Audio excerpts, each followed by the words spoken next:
Il fait jour et je suis toujours noir.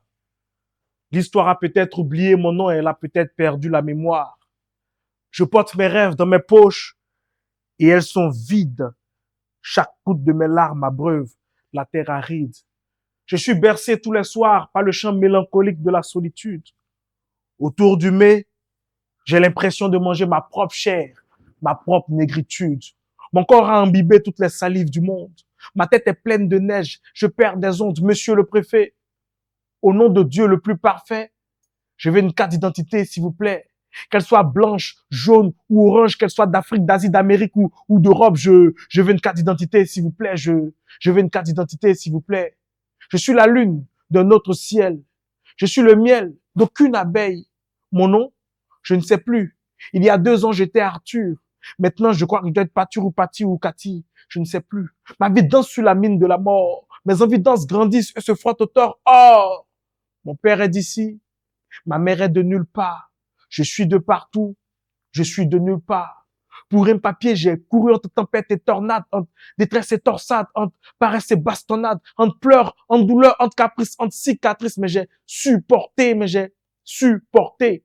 le poids poignant d'un amer soleil. Monsieur le préfet, je viens d'un pays qui n'a jamais existé. Mon cœur édenté ne sait plus aimer. Non, ce n'est pas le monde qui se fondre, c'est moi. Moi, toi, hier, moi, l'homme de te détenir entre les faits de la discrimination identitaire. C'est moi l'homme qui n'a, ni toi qui n'est, ni toi. C'est moi, c'est moi, c'est moi, c'est moi, c'est moi, c'est moi, c'est moi. Monsieur le préfet, au nom de Dieu le plus parfait, je veux une carte d'identité, s'il vous plaît. C'est bientôt les élections, je veux pouvoir voter. Donnez-moi une carte d'identité ou prêtez-moi la vôtre. Que je vive 2 minutes comme un homme, comme vous, monsieur le préfet. C'est toujours difficile de parler de soi. Je suis Placide Conan. Je suis écrivain, poète, slameur. Je suis membre de l'École des poètes de Côte d'Ivoire et vice-président de la Fédération ivoirienne de slam poésie. Alors, je suis auteur de 2 livres. J'écris de profil, donc, qui a eu le prix Horizon en 2019 et 1950, donc, qui a été mention spéciale du jury au prix Bernard Dadier du jeune écrivain en mai 2024. Alors, je suis aussi directeur général de la Case de Luciole, qui est une maison d'édition et un cabinet d'ingénierie culturelle. Voilà, je fais du slam, j'écris de la poésie et j'aime parler, j'aime les dreads. Je pense que essentiellement, un slammer est un poète. Un poète, c'est quelqu'un qui essaie de donner un sens aux mots, donc qui essaie de façonner les mots, de donner une trajectoire aux mots. Et c'est aussi surtout quelqu'un qui est à l'écoute de la société, de tout ce qui se passe autour de lui et tout. Donc, moi, j'ai développé un concept qu'on appelle slam crépu, donc qui consiste effectivement à... Ah bon, je sais pas s'il faut employer le thème engagé, parce que je sais pas ce qu'on met dans engagé, parce que même pour moi, quelqu'un qui écrit de la poésie sur l'amour, c'est une sorte, ça peut être une forme d'engagement. Mais en fait, ma poésie est essentiellement très frontale et est beaucoup plus à l'écoute des tas sociaux, et beaucoup plus à l'écoute de l'injustice sociale. Et pour moi, en tout cas, effectivement, en tant que poète, on est obligé d'être très attentif. Et c'est la raison pour laquelle, en 2020, je me suis érigé donc à travers le titre Constat contre le troisième mandat. 2025 arrive, on sera encore là pour dire ce qu'il y a à dire, mais pour moi, en tout cas, la poésie doit parler au nom du peuple. La poésie doit parler au nom du peuple. C'est aussi ça le sens de la poésie de Césaire, de la poésie de Senghor. Aujourd'hui, nous vivons même une situation très particulière en Côte d'Ivoire. Les, les commerçants euh, qui représentent aujourd'hui une bonne part des chômeurs de ce pays, les tables qu'on casse, les maisons qu'on casse et tout, au nom d'un quelconque développement, au nom d'une quelconque lutte contre la pauvreté. Mais je ne comprends pas comment on arrive, par exemple, à lutter contre la pauvreté en créant de la pauvreté, par exemple. Et nous, en tant que slammer, en tant que poète, je pense que ce n'est pas une obligation, c'est un rôle, ça doit être naturel, tu vois. On doit pouvoir s'ériger comme tous, on doit pouvoir parler, on doit pouvoir dire ce qu'on pense par rapport à cette situation-là. Il y a beaucoup de choses sur lesquelles on peut plus se taire. Et c'est ça le rôle c'est aussi ça le rôle du slammer que je suis. Oui, j'ai plusieurs anecdotes, plusieurs, mais je crois que celle qui me marque beaucoup, qui m'a beaucoup marqué, qui me booste beaucoup et qui me permet de travailler encore et de travailler davantage, je crois que c'est en 2017, quand je vais pour la première fois à Bamako pour le Fish Mali. Et moi, je vais à Bamako, je débute, je suis champion national de slam en 2016. Et c'est ce qui me permet donc d'avoir le ticket pour aller représenter la Côte d'Ivoire à ce festival-là, à Bamako, un très grand festival. Mais je dois monter sur scène. Dès que je monte sur scène, j'entends dans la foule Placide Konan. J'ai dit, mais attends, je suis à des kilomètres de chez moi et on crie mon nom. J'ai failli me retourner dans les loges et j'ai dit, non, reste, vas-y, affronte le public et tout. Donc, c'est une scène qui m'a beaucoup marqué. Je me suis dit, mais écoute, ça veut dire que le travail paye quelque part, quoi. Donc, si à des centaines de kilomètres, on arrive à reconnaître ton slam, on arrive à écouter l'écho de ta voix, c'est que quelque part, on mérite d'être là où nous sommes. Et ça m'a beaucoup marqué.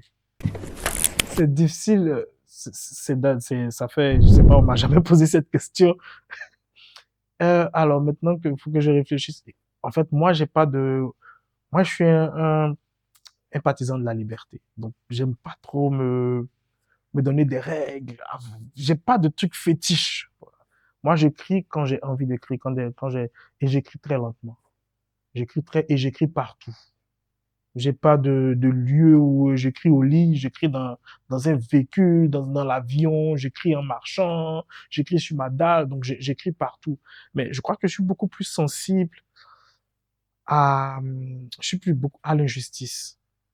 Voilà. Je suis beaucoup plus sensible à l'injustice, je suis beaucoup plus sensible à la souffrance. Voilà. J'écris beaucoup quand j'ai faim, j'écris beaucoup quand j'ai des problèmes. Ça veut pas dire que je rêve d'avoir toujours des problèmes si j'ai envie d'écrire. Je rêve d'être vraiment riche, je veux avoir de l'argent. Et Seigneur, si j'ai de l'argent, je te promets de toujours écrire. Je vais faire beaucoup d'efforts. Mais j'écris beaucoup quand j'ai des problèmes ou quand des gens que j'aime beaucoup ont des problèmes. En tout cas, quand des situations me touchent personnellement. Mais j'écris très lentement. Voilà. Il y a par exemple des textes que j'ai écrits d'un trait. Il y a aussi des textes qui ont fait des années. Je crois que mon premier livre, j'écris de profil, m'a fait 4 ans. Mon deuxième livre, 1950, m'a fait, je crois, 3 ans. Donc, j'écris très lentement. Très lentement. Je prends mon temps. J'écris quand j'ai envie, pas quand je suis inspiré. Quand j'ai envie d'écrire, j'écris. Quand j'ai pas envie, je n'écris pas. Mais j'écris aussi tous les jours. Pas le même poème, mais j'écris tous les jours. C'est-à-dire que je peux commencer un poème aujourd'hui, ou je peux écrire juste un petit poème pour partager sur Facebook et tout, ou alors je peux reprendre un autre poème que j'ai laissé il y a des années ou des mois. Donc en tout cas, j'écris tous les jours, mais voilà, très lentement. Oui, le public, je crois que nous, en tant que slammer, on est fort grâce au public qu'on a su se créer, qu'on a pu fidéliser, je pense. Je me rappelle, dans notre début, on n'arrivait même pas à réunir 5 personnes, quoi. Mais aujourd'hui, je crois qu'en 2018, on a fait un guichet fermé à la salle Koyo et Bouclé du Palais. Il y a beaucoup de slameurs aujourd'hui qui ont fait des spectacles à guichet fermé. C'est Kacha, Ami, Bidio dernièrement. Donc, c'est le public qui nous fait. Et moi, en tant que slammer reconnu comme slammer engagé, avoir le soutien du public me permet de me rassurer. Mais ça n'a pas une grande influence sur mon écriture. Ça n'a pas une grande influence sur mon écriture, sur ce que j'ai envie de partager comme truc. Non, non, ça n'a aucune influence même sur mon écriture. Mais ça me permet de savoir que je ne suis pas seul, il y a des gens qui aiment ce que tu fais. Et voilà, ça donne de la force, mais ça n'influence pas ma création et ma créativité. J'adore la liberté. J'adore la liberté. J'adore. Oui, j'ai beaucoup de projets. Je sais que le public nous attend depuis un moment. Il y a un album que je prépare depuis 2020 et j'ai décidé de l'abandonner pour travailler sur un autre album. Et je l'ai abandonné, mais j'ai pas décidé de le mettre à la poubelle. Donc j'ai décidé de le mettre à la disposition du public. Donc tous les dimanches, sur toutes les plateformes légales, Vous avez un titre de l'album qui sort, je crois que c'est autour de 14 titres. Et donc, on a déjà deux titres qui sont sortis. On a Dim et on a Zombie qui sont sortis. Ce sont des titres inachevés avec leurs imperfections, toutes les erreurs. Ce n'est pas mixé, donc vous allez découvrir. En tout cas, on a décidé de vous montrer ce projet-là avec toutes ses imperfections. Donc, on vous attend sur toutes les pages, tous les dimanches. À partir de 18h, on balance un titre et c'est un prélude d'un autre album que je prépare. Je donnerai pas encore le titre parce que bon, je suis tellement nul en titre que ça peut changer avec toute l'équipe. Mais voilà, je crois que l'album qui vient me ressemble beaucoup plus. Et aussi, on prépare un spectacle, un livre aussi. 2025, ça sera un peu chaud, ça va beaucoup bouger. Ouais.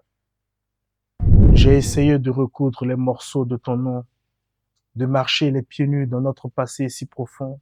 J'ai tourné toutes tes pages de mon cœur qui te répond, mais rien ne peut imbiber ton sang de ses cendres, même pas le coton. Je te lisais tous les soirs une larme au creux de mon retard. J'ai manqué à des rendez-vous, mais j'ai jamais manqué de t'aimer. Des dizaines de brèches qui me souriaient en grand écart étaient le chemin de mon âme malmenée, car je lisais dans chaque centimètre de ton regard. Les autres étaient différents. Toi, tu étais à part. Tu es parti avec tout ce que j'ai été. Il fait nuit sur le quai. Drank le Kundelike. Slam crépus.